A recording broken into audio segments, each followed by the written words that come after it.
अशोक जी ने बहुत ही महत्वपूर्ण विषय उपस्थित किया। मुहूर्त को शोधना कितना सही कितना गलत, ये इनके सवाल का सार है। मैं आपको अपना एक अनुभव बताऊं। जब मैंने मुहूर्त शास्त्र पढ़ा तो मुहूर्त शास्त्र में चूँकि जिज्ञासा मुझे पढ़ने की रही है हमेशा, और मैंने हर विषय को पढ़ने की कोशिश की। 6 महीना मुहूर्त शास्त्र पढ़ा। उस शास्त्र में लिखा कि एक पंचकल्याण का मुहूर्त शोधना है तो 108 बातें सही होनी चाहिए।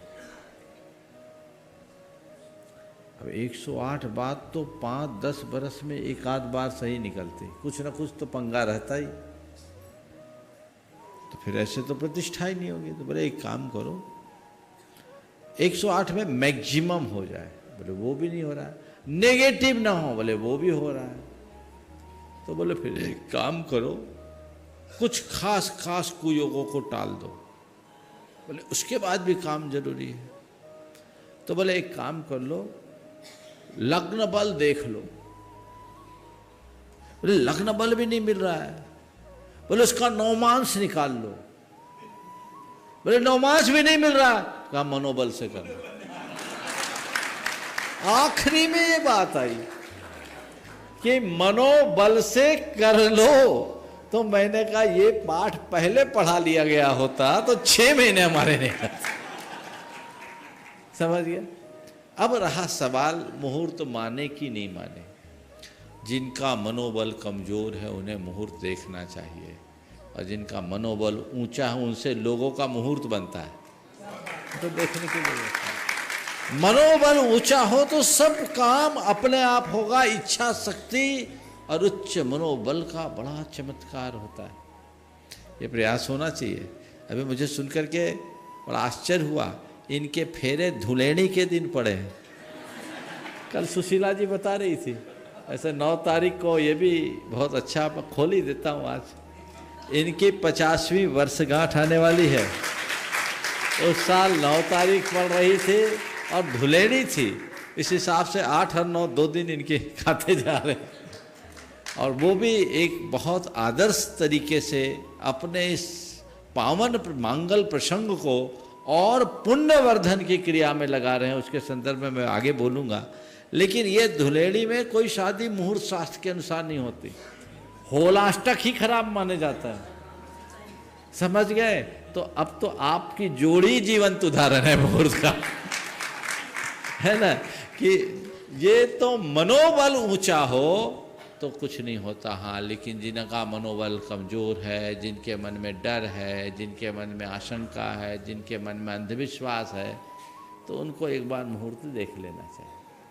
एक बार एक व्यक्ति ने मुझसे कहा, महाराज जी शादी करनी है और जिस डेट में हम शादी चाह रहे हैं उस डेट को पंडित ने मना कर दिया, और पंडित जो डेट बता रहा उस डेट में हमको कोई वेन्यू नहीं मिल रहा है कि महाराज वेन्यू देखना जरूरी है।